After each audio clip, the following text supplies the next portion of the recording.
There is nothing wrong with your podcast streaming service. We now control your device. This is not a test. This is Podcast of the Paranormal. Close your curtains and stay away from your windows. Lock your doors, turn off your lights. Get your snacks and drinks ready. Get to your basement or attic. The podcast is about to begin.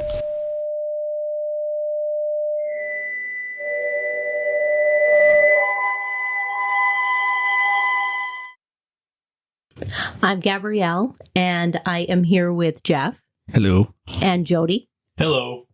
And this is our first episode of our podcast of the paranormal. Today, we're going to be introducing ourselves to you and letting you know a little bit about what we do and what we plan to bring to you through this podcast.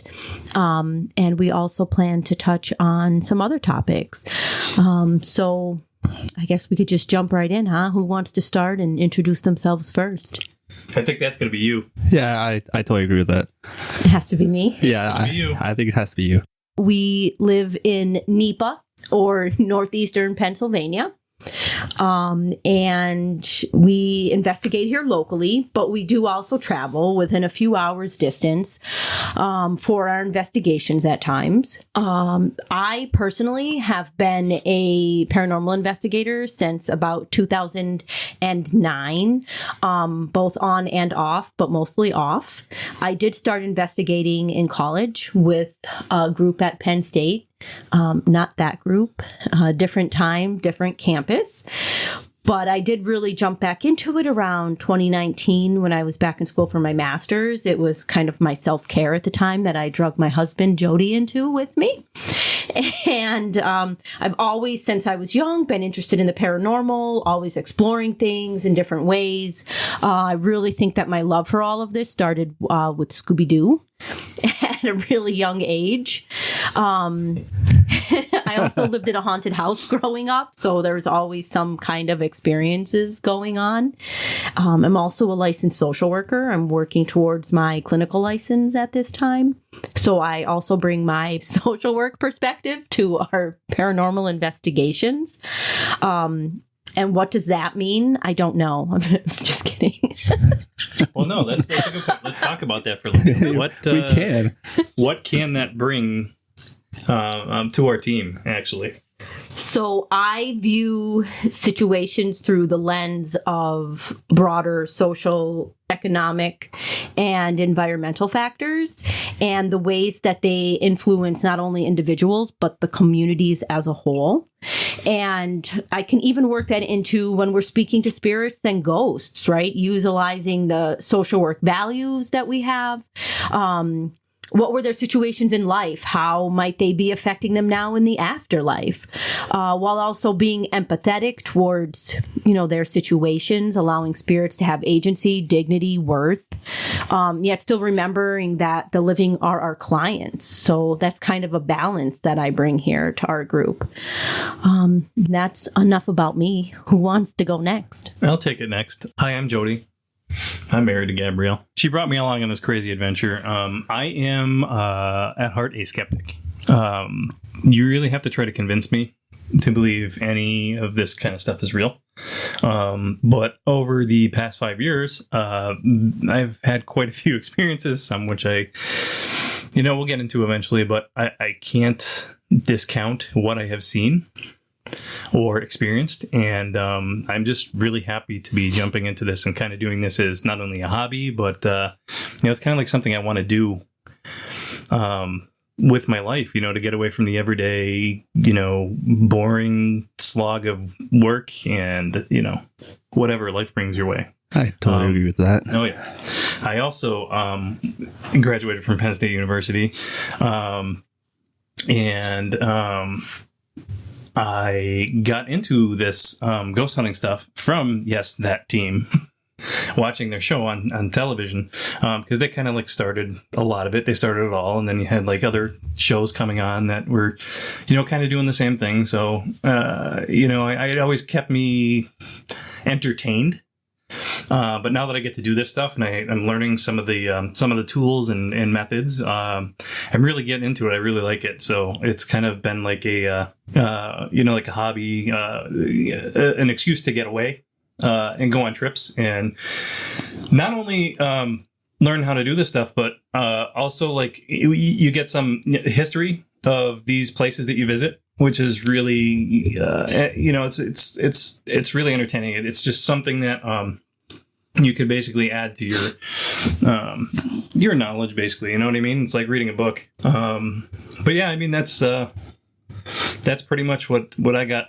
for me. I hate talking about myself. Now it's Jeff's turn. Oh, Yeah. Jeff. Hey. Here, let me introduce Jeff, because Jeff and I work together, and That is true. Jeff is a weirdo like me, and he found out that we were doing this stuff, and he was totally 100% on board for it. So let me turn it over to Jeff. He could have a few words. Hey, I'm Jeff, and like I said, like Joey just said, that I've always been interested in the paranormal since I've been little. I've been on a couple investigations on my own, and I'm really glad to join Jody and Gab on investigations now since they brought me on. I've always been into like the Halloween, the season. I love watching horror movies. Spooky season. Yeah, I love the spooky season. Who can? Like, everybody loves the spooky season, I would think. I would hope so. I've also been in special effects makeup, doing the gore and all that fun stuff. But I've always been, like I said, invested into the paranormal. Like I said, it's just something I enjoy, and I love watching the shows, and that's what really mostly got me into this. Yeah, and then we took you on one of our adventures and forced you to get a tattoo. Do you remember that? I do remember that, and that was like one of the best times of my life. I've always wanted to get a tattoo, and I was like, well, I guess this is time. I'm like, hey, you want an investigation? Why not? Go Our first investigation. Yeah, first investigation together. Hey, we have a couple hours to kill. What do you guys want to do? Hey, let's go get tattoos. Yeah, I was like, hey, let's Jeff's do this. first tattoo. I'm like, hey, let's do this. I love going to I guess we could say, the town of Gettysburg, and I love the whole, like I said, the paranormal. And I thought, hey, why not? Let's get the tattoo. Sweet. So anyway, let's get back on track here. So there are a number of paranormal podcasts out there, but what makes us special? Why should you guys listen to us? Oh, she's selling it. Sell us. So Dirty, sell us. our plan is to bring you into our inner circle, right? Share our stories with you from the locations we're investigating, share our evidence with you, give you kind of that inside look. Are you interested in investigating the paranormal? Are you interested in the locations that we're visiting? Maybe you aren't able to, or you plan to at another time travel to these places. You can get an inside look through us at what it's like to investigate there, to visit there, right? We'll share some dark tourism with you along the way, some other things you can do when you visit these locations as well. Yeah, we should totally talk about food too. Yeah, we could talk about food, restaurants we That's go out of to. nowhere, I know, but yeah. I agree with that, though. I like food when I travel. That's part of traveling is food. I have to say, like we were just talking about that, about going to hotels. Yeah. And getting free breakfast. And the breakfast. Those damn homemade chips. Yeah. So yeah, we hope that you will join us. We'll debrief you on our investigations, review our evidence. We will talk about past investigations that we plan to cover. Maybe let you know about some things that we have coming up. And just jump right into the topic for today. What do you guys believe that ghosts or spirits are? I mean, so, all right, we're trained to believe that ghosts are what? They're disembodied human beings. Voices, right? Yeah. I don't know. I don't know how to approach that. I think that maybe there's something like in between being like a disembodied dead person versus like maybe something that's like left over, something that's like residual and recorded. Okay. You know what I mean? Like a deceased loved one. Well, yeah, but even above, yeah, I mean, not just that, like above the, like the human part of it, how much of it is psychological? How much are you putting into it versus how much is like leftover, like residual energy from when someone passes away or like when they left their mark on, on their space? I don't know. That's my take on it. Yeah.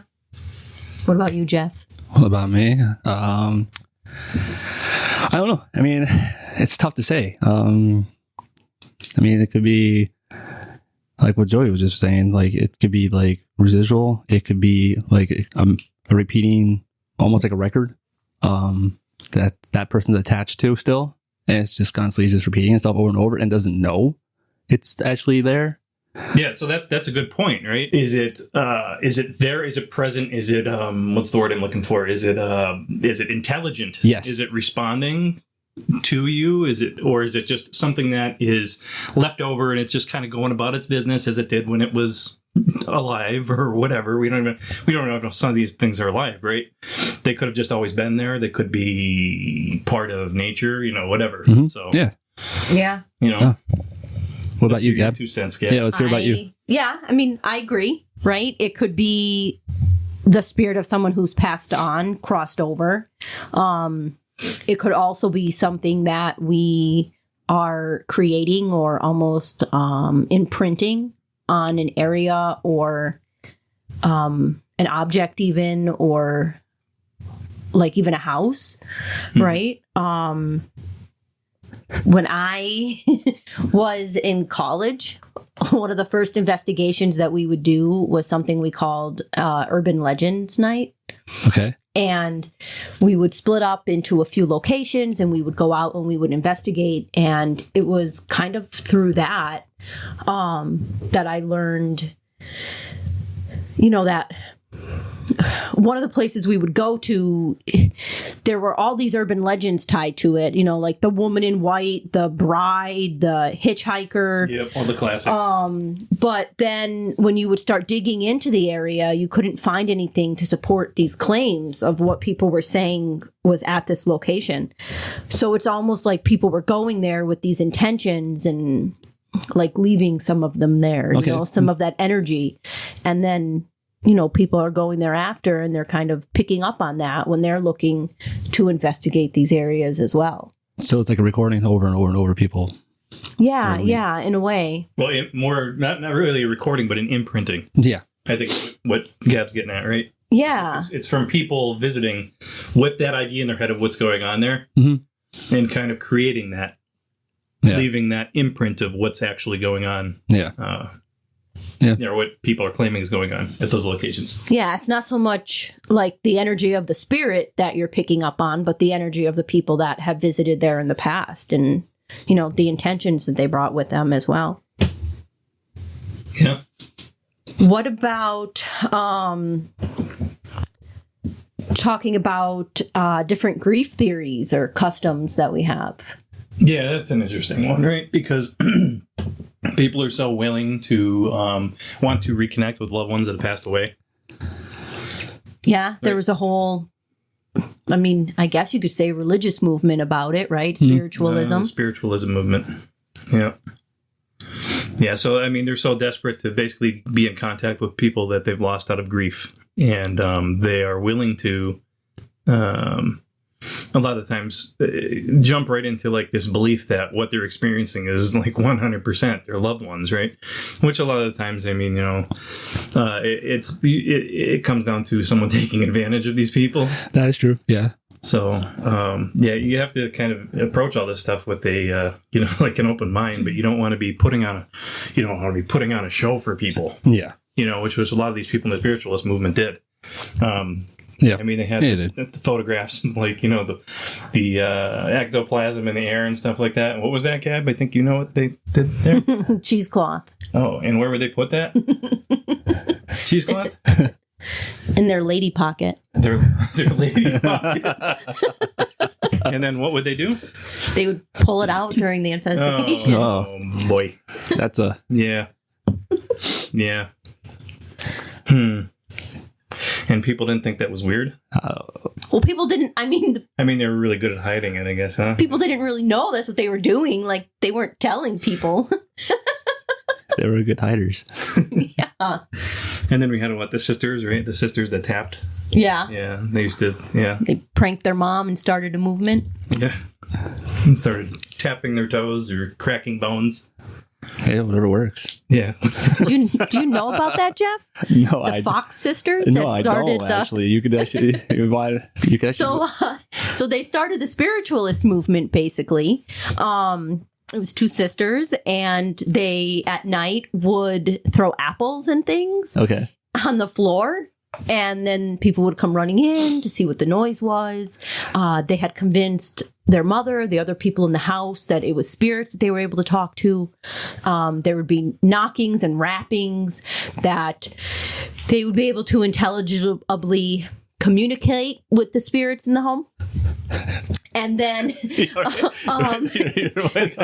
and then the mom was so convinced and amazed by this talent that her children had that she began to involve the neighbors. Oh, okay. And it turned out basically that, it started out, they would throw these apples and things to prank their mom.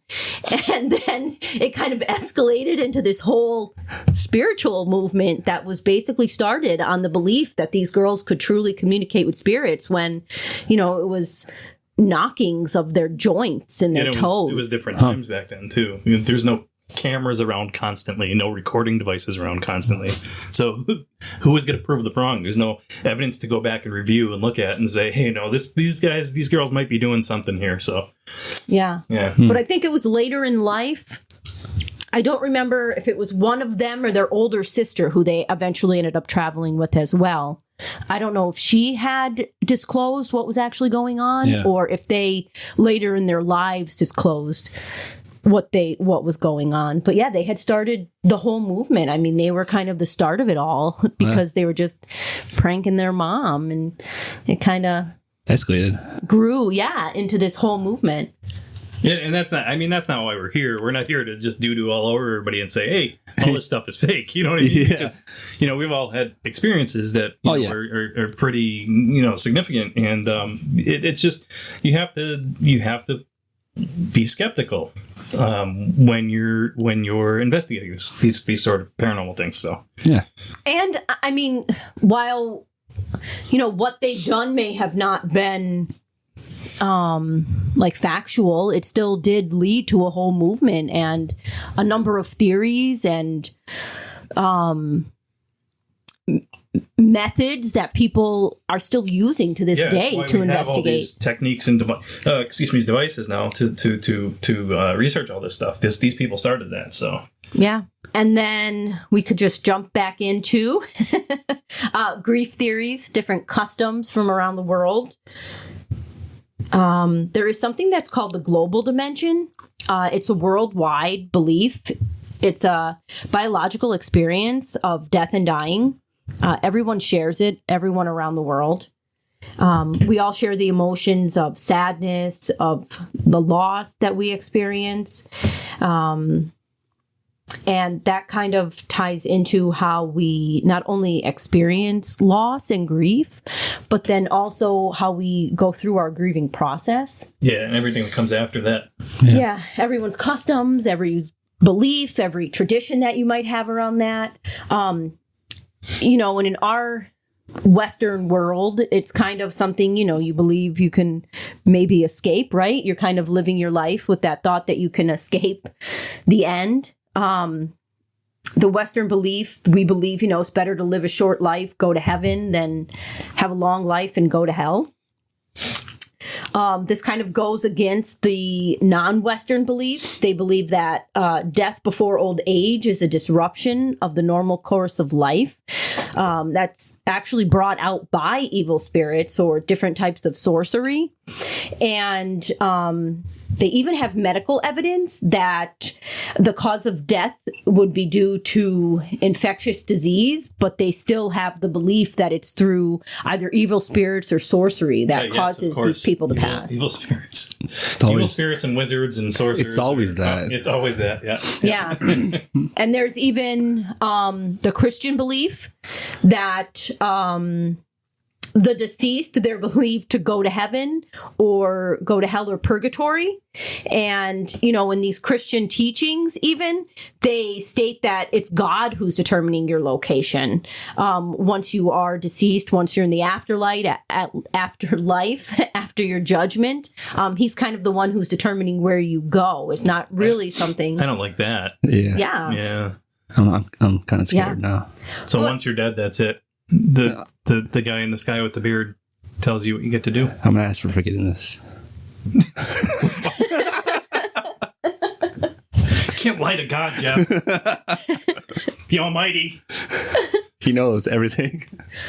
But yeah, when you get into it and you start looking at people's beliefs, you learn that everyone kind of has really varied beliefs around not only like death and dying, but grief and burials as well. Native Americans, for the most part, they collectively believe that death is part of the natural cycle of life, is controlled by God or the creator or the great spirit. One specific tribe, the Cree tribe, they view death as a transition. There's a lot expected of both the family and the community. Once someone does reach that point of dying, they all kind of step in and they help the family in different ways. Afro-Caribbean and their indigenous beliefs, they believe that there is a belief in the evil eye. It's associated with their indigenous religions. Certain people can put a spell on others that then leads to certain harm that can include death. In Barbados, where the majority of people are of African descent, many believe in spirits, yet they practice a Christian religion due to colonialism. They don't visit the grave of the deceased loved one due to something that they call duppies. Or jupies. That's a local name for their spirits that inhabitate the cemeteries there.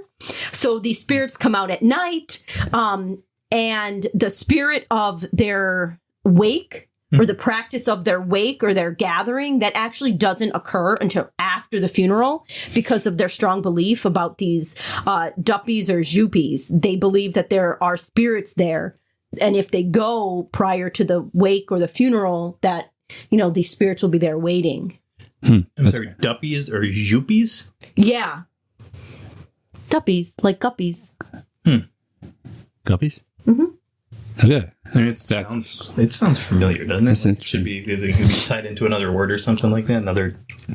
It does, yes. But what is it though? Like I know, it's a spirit. It's like the what name. I'm saying is like the difference between we call them a genie, right? But it comes from the word jinn, right? It's a Middle Eastern sort of, I guess a trickster or I guess it'd be trickster, right? Is it one of those? Are those duppies in what? No. Jupies? Jupies. That's interesting. Yep, but continue. In Haiti, among their voodoo practitioners, there's a belief that God is actually too busy with attending to many other things in the world. So he sends lesser gods or spirits as intermediaries.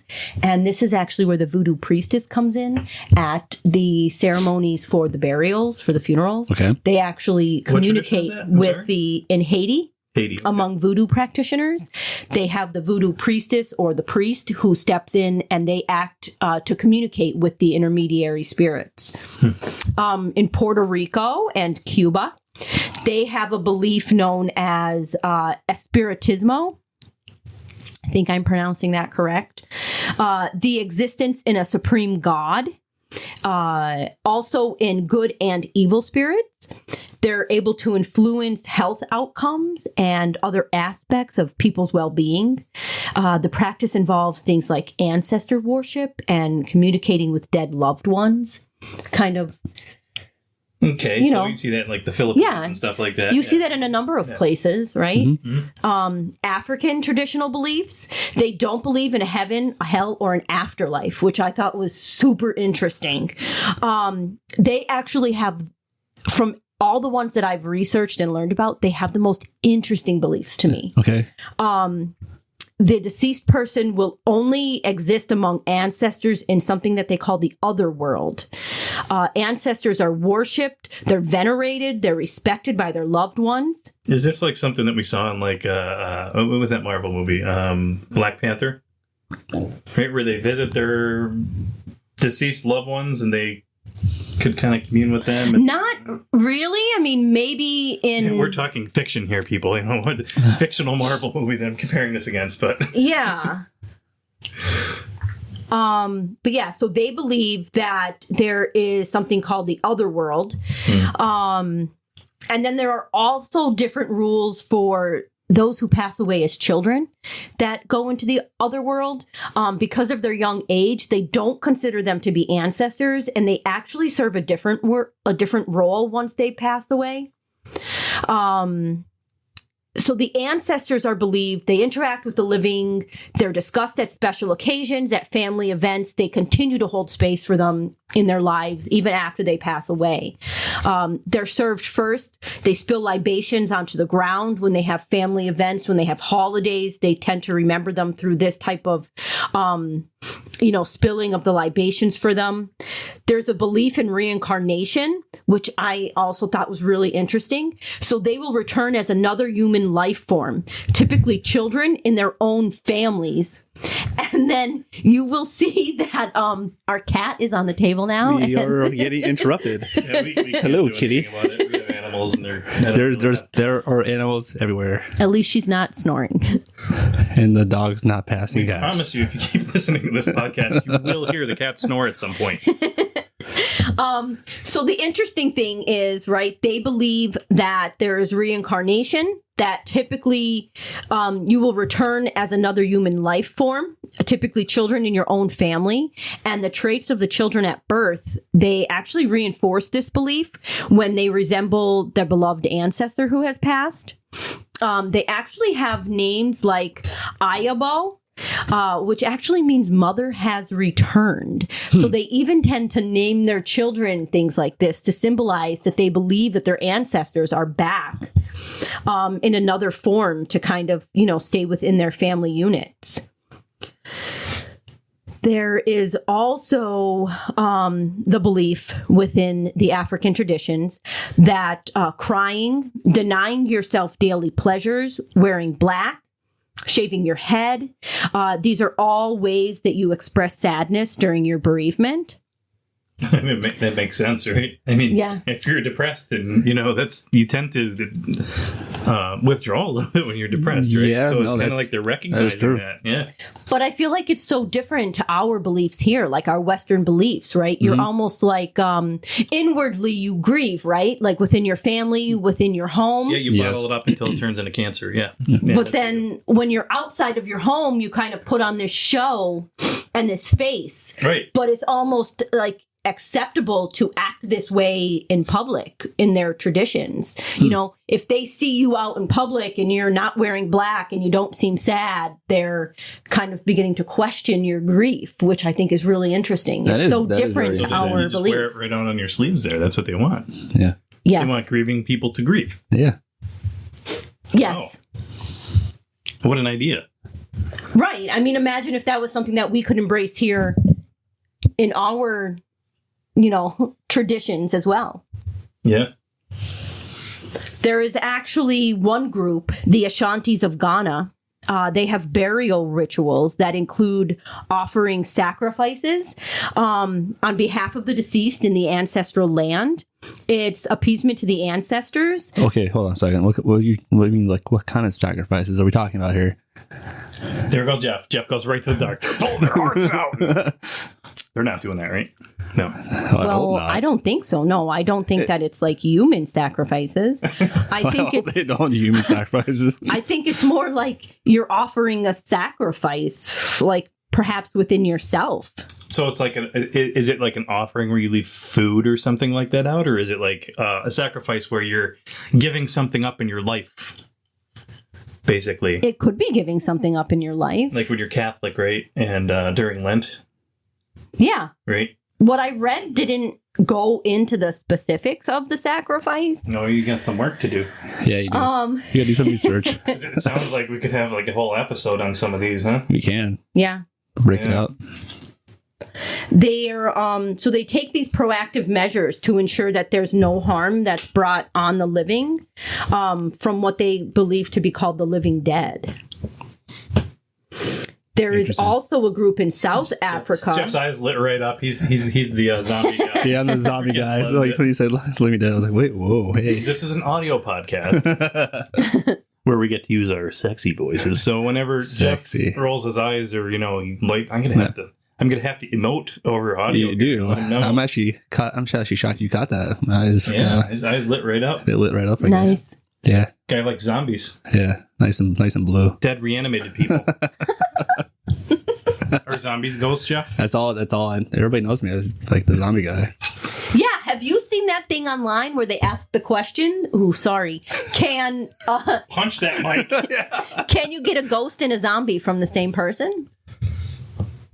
Huh. We're going a little off the rails here, but Yeah, we are going on. Let me. Hey, that's what usually happens. That's what usually happens. We, things, Yeah. we go off the rails. Well, they so when you when you become zombified, right? Yes. The person's gone, right? Yeah, but yeah, So you'd assume there's no soul that's left too, right? That's There's- gone. The it's all- soul's gone. it's all gone, They're yeah. just a freaking meat stick walking Pretty- around. pretty much Yeah, brains. just rotting away.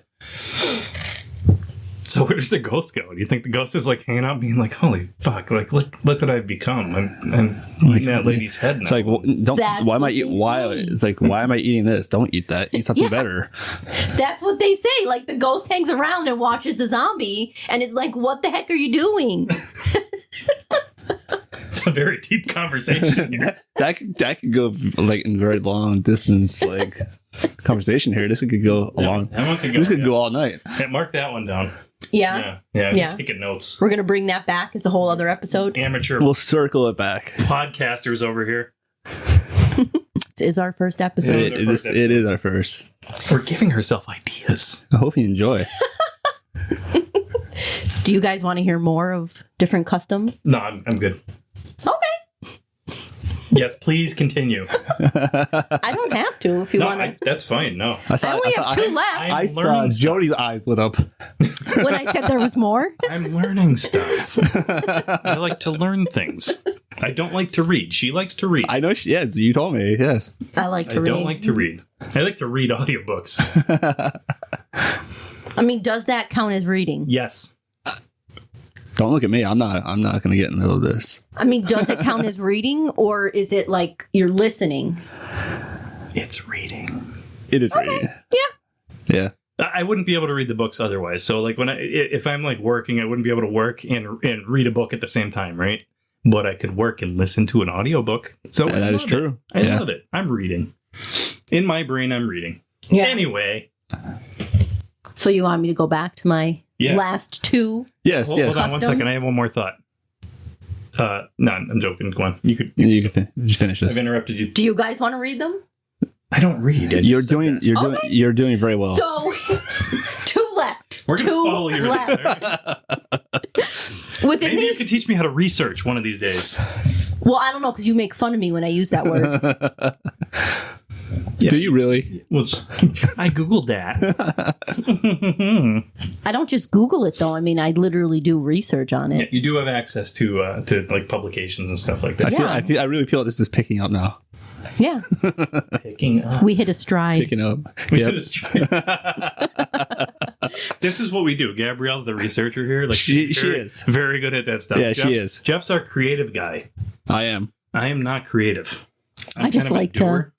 I like to research and then just regurgitate what I learn. Yeah, she loves that. I do. College. Even if you don't want to hear it, I'm gonna tell you. Do you know what I learned? The whole, Do you get the that? whole room is just staring at her, wondering when she's going to shut up. So in the Islamic faith, After the 10th interruption. Yes. but yes, bear with us. 2 facts left. Are you ready? Sure. In the Islamic faith, they expect parents to find comfort in the child's innocence and that the child has gone to pave the way for the parents to enter paradise. I think that's kind of sweet. Yeah. It is. Yeah, it is. Yeah. And in Judaism, hell does not exist. They also have a custom in their faith that ensures proper burial. They have what's called a burial society. It is, okay, I'm going to try to pronounce it. I did research how to pronounce this. Hevra Kadisha. If I pronounce that wrong, honestly, people can correct me. Henry who? It's Hevra Kadisha. Well, I mean, it's important that you tried. Yes. I'm not going to correct you because I have no idea how that's. I mean, I say that. don't think it's important that I tried. I think it's important to get it right. That is important. You tried. But She did. so basically, it's their burial society. And what they do is it's a group of volunteers of both men and women. And they ensure that the body is ritually cleansed and shrouded prior to the burial. Could you imagine having something like this again within our society? Where not only are you like expected on your own to grieve, right? You're running out, you're going to the funeral home, you're kind of managing everything on your own. But then you also have then this burial society that steps in and they can help you with different things as they come up. Right? Like they can help to take care of the body. Maybe they can help with funeral arrangements while you're able to do other things that. Well, I mean, it's kind of the same thing, right? When it's using Christianity, Catholicism, right? Yeah. You're not sitting there preparing the body, and a lot of times you're not even preparing or doing the work to set up the luncheon or anything like that, right? You're basically hiring people to do that, That's true. right? True. Yeah. Yeah. I mean, so it's similar, In a way. but you're saying they have like this society, so this is like a group. Yeah, and they typically come together to help to prepare the body for burial through like different rituals and. Okay. And is this like a statewide thing, or is this like? It's just within the faith of Judaism. That's cool. I'd like to learn more about that. That is interesting. I also like to learn about other people's cultures. So Yeah, this she is does. really, yeah, Because it's so interesting that people do different things than me, and I just think it's so interesting, and I what? like to You learn are about it. boring and what? And vanilla. Boring and vanilla. That's a good way of putting it. Boring and vanilla. Hey, look, I got a cat right here by me. Again. So my last thing that I have prepared for the episode is a question Oh for boy. you guys. I don't know. Before you ask the question here, right? Do you want to hear more facts about people's? No. That's enough for this episode. So we started with, what do you guys think ghosts are, right? Okay. And then we get into talking about just death and dying, right? Yes. When are we going to start talking about different cultures, like beliefs in the paranormal? We could do that. We could explore that. Yeah, is that a later on thing, or you have some? Yeah, I mean, you could give me like homework. Oh, she loves homework. She has to research. She has to That's go her do her work. jam. Yeah. Yes. That could be like another episode or two. I did actually just start following someone. I think it was Instagram. Mhm. And I think he lives in India and he's like a paranormal investigator. That's interesting. That Yeah. is very interesting. Yeah, that culture is very open to a lot of things, right? So, yeah, that's interesting. I'd like to hear more about that later on. I could definitely research into it for another episode. Yeah, why not? Cool. Yeah. All right, what's next? What's on the old agenda here? So a question for you guys. Oh boy, Yep, here we go. is this the blind side question? Yeah. Yeah. I have. Are we gonna make that a thing? What, are you, Yeah. We're going to make it a thing. are you gonna like answer the question as well, or is it just for me? Yeah, but she's prepared. We are not. We were not. Are we going to do this? Are we going to do this like on every episode? Are we going to? I'm going to try. So I'm not. Are you gonna just blindside us? Yeah, with one question every episode. Yeah, we're going to call it Gabby's Blindside, right? No, I think of it more of like an improvisational question. Yeah, I love it. It's a great idea. Okay. Yeah. I have a bunch prepared. Do we get to get you every once in a while too? Yeah, you could if you want. Oh, okay. I don't prepare an answer. I just prepare the question, and then I feel like we all just kind of. No. I get that. I'm saying, do we get to do that to you eventually too? Yeah, you could prepare them if you want. Frickin' slap one up on you and be like, "What do you think?" Yeah, what do you think it is? Yeah, we could all answer it. That could be interesting. Okay. I have maybe 10 of them that I came up with so far. Oh my gosh. She has 10. So that's 10 episodes worth. At least someone's prepared. Are we prepared? I thought we were prepared.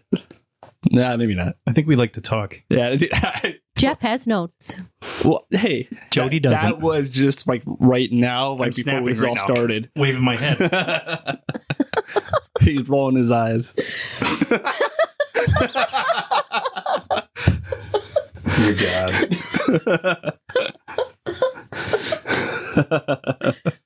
So my question today for you guys, right off the cuff, no prep. Oh boy. I'm getting the sweats. What is a way that you try to manage your emotions? The door's closed and the heat's on. Okay, sorry. Okay, I thought it was just me. This is what we do. Gab tries to ask questions and we just interrupt. It's horrible. Yeah. We don't have self-control. We can't. It just happens. What can we do? Did you take your Ritalin today, Jeff? I don't know. You don't know. All right, so what's your question again? What is a way that you try to manage your emotions while you're out on paranormal investigations? Oh, this is a good one. So, let me talk about when my first experience, I guess, is, like when you're a young kid, you're farting around with this kind of stuff. And you do stupid stuff in the woods, like you go and you light candles and you have a seance or something like that. Were you doing that with your friend? I was. Were you really? Yes, I was. How old were you? I don't know, probably 14, 15, 16. Okay. We were like adults, though, because we were like smoking a pack of cigarettes by the time we were 14. I was going to say like 7. I wasn't smoking when I was 7. 7. You probably did, because you're like a horror movie guy. I was never a horror movie person. What? I wasn't. My wife really got me into it. I mean, I liked it when I was a little older, but when I was a younger person, like, nah. Can you recall your first like horror movie as a child?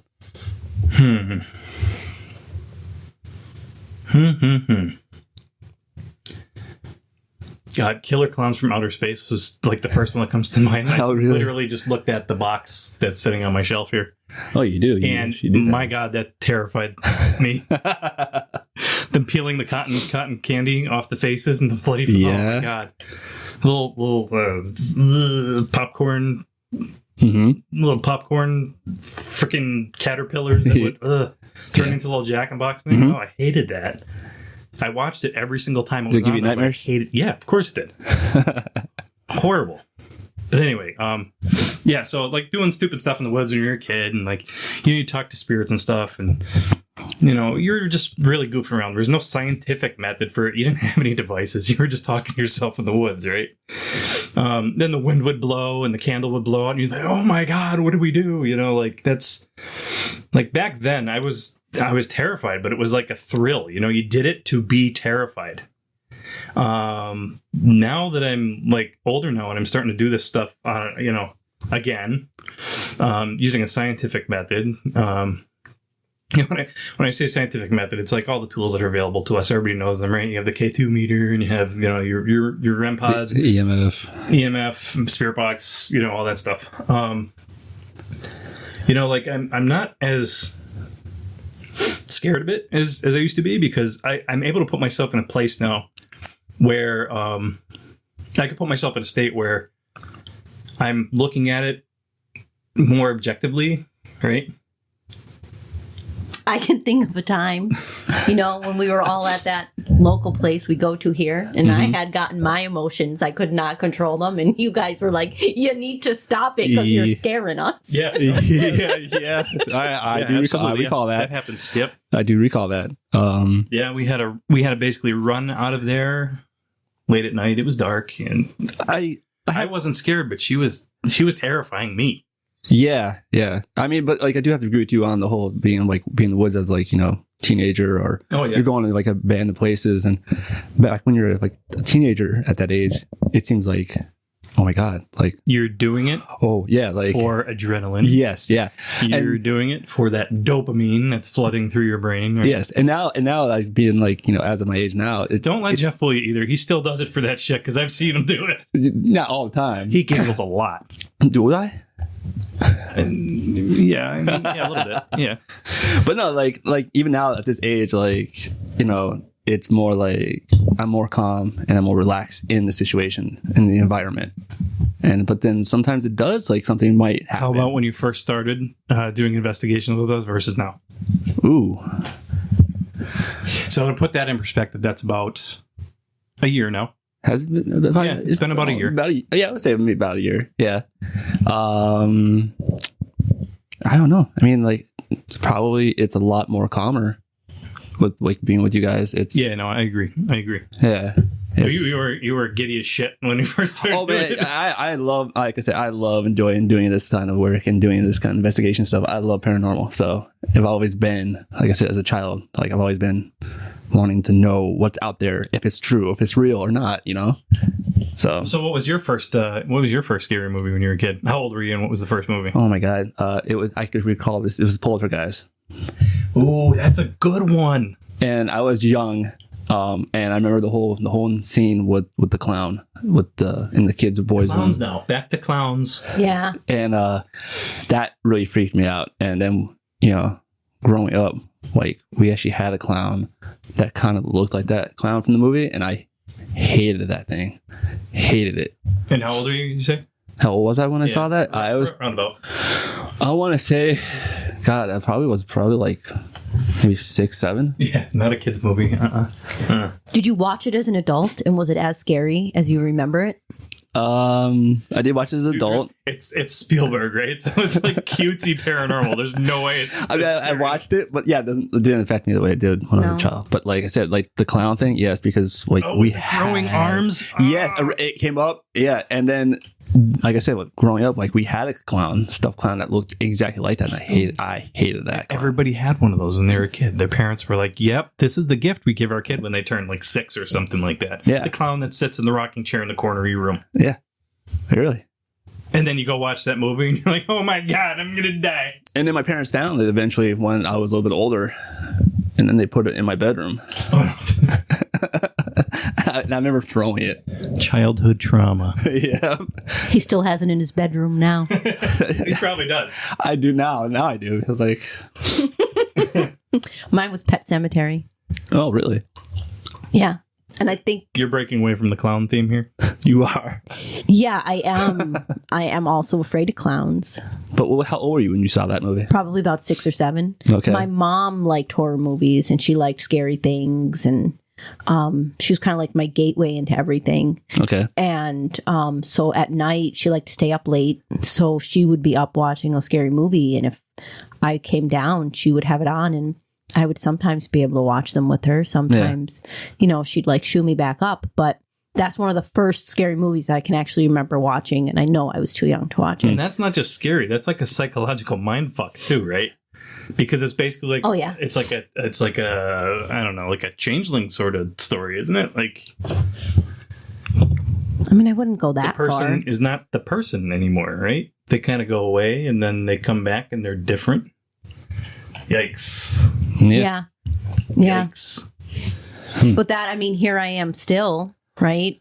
I mean, it's my favorite genre of movie. It's not like it ruined it and I'm afraid. How do you feel about clowns? I'm afraid of clowns, yeah. Are we all afraid of clowns? Can we say yes to this? Yeah, yes, 100%. Yep. Yes, but mine goes, Eli Roth had that, like trailer that he made for the movie. It was like Clown, right? It was like a fake trailer, I think it started. Okay. And then he made a real trailer and a real film called Clown. And I watched the trailer and I had a nightmare that night. Huh. I've never had like a nightmare from a scary movie until I watched that. And it was basically like I was living the trailer and it was so scary. I woke up sweating. My heart was pounding. I convinced myself I could not watch the movie because I was afraid that I would like have a heart attack. I would be that scared to watch the movie. I never felt that way ever with a horror movie or watching anything scary.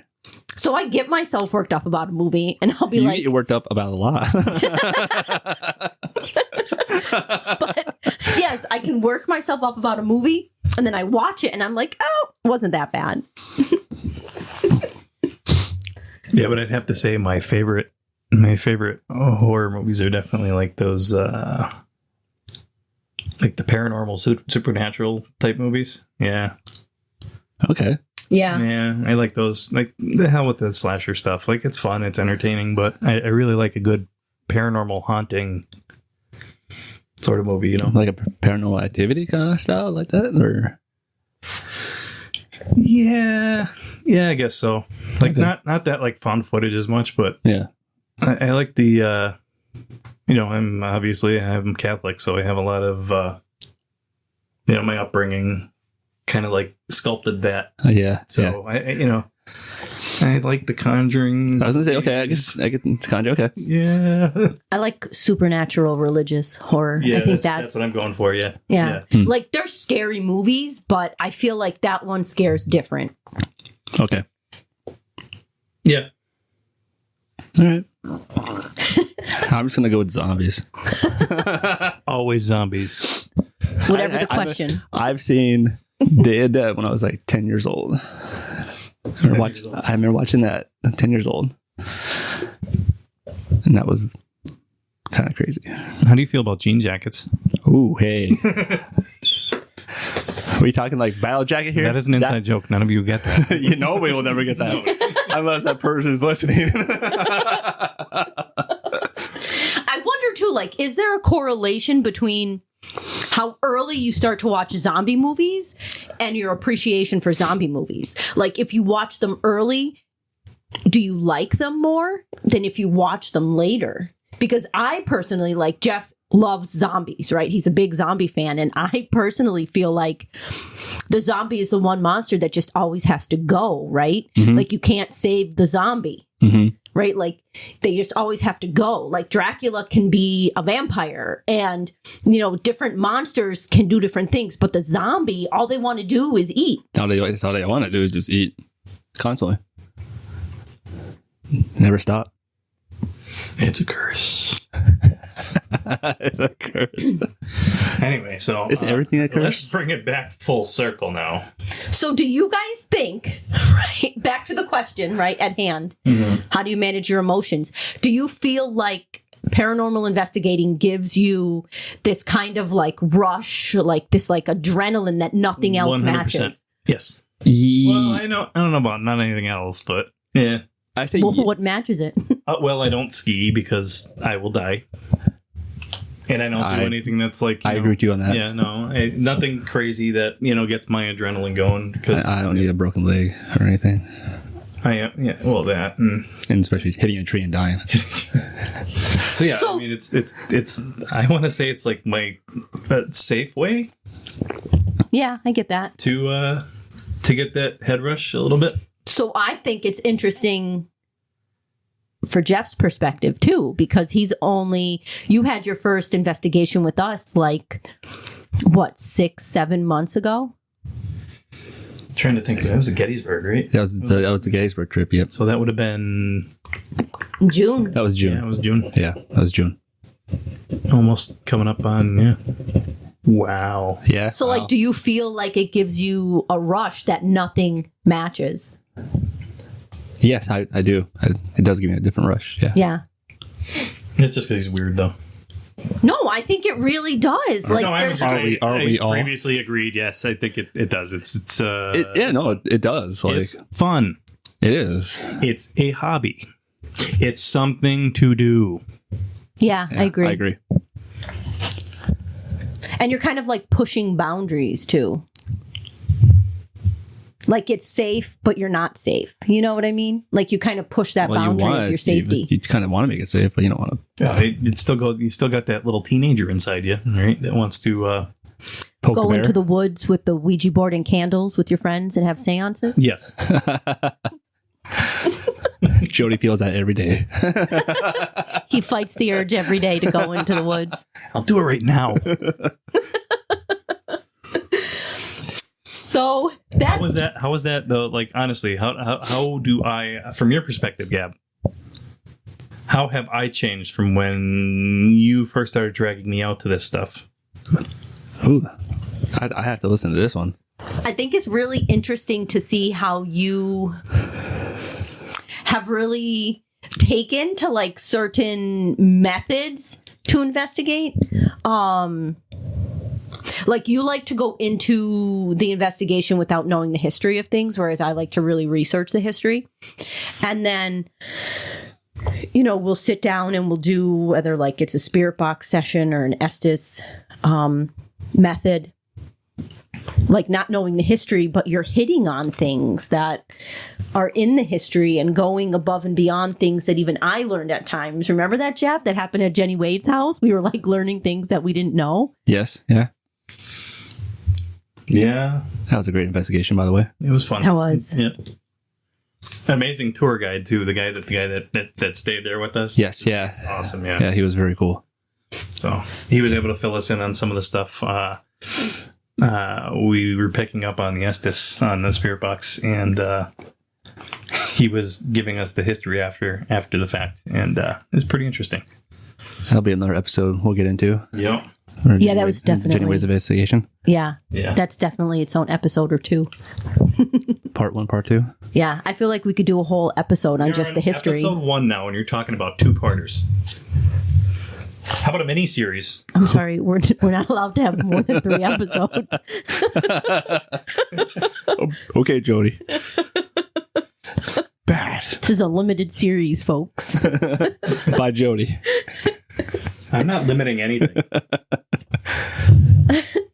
But How do you guys feel since I joined working with you guys in investigations? I enjoy I it. hate it. It's very cringy. No, I'm glad I made you feel that way. As I mentioned, I worked with Jeff professionally in the past, and I'm glad to have him on board, to have someone who has a different perspective from Gab and I. I really like having Jeff on the team. I think it's fun to get his perspective and his insight, and you know, it's interesting because he's newer to this too, to investigations. So it's only been a few months, and it's really interesting kind of to see that and see, you know, like what he picks up on in investigations. And, you know, Jeff has also started making some equipment as well. I have, yes. Yeah. That we use in investigations. Yeah, he's a solder.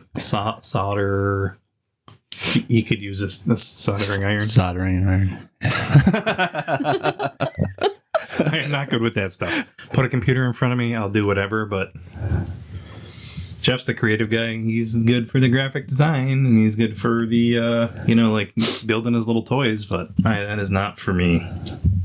Not to say I wouldn't mind learning, but yeah. Well, I'm really glad to be on this journey. Yeah, it's definitely fun. I'm glad that we're finally taking this To the next step, right? And yeah, I'm excited to see where it goes. Same. Do you have anything else you want to add about the group?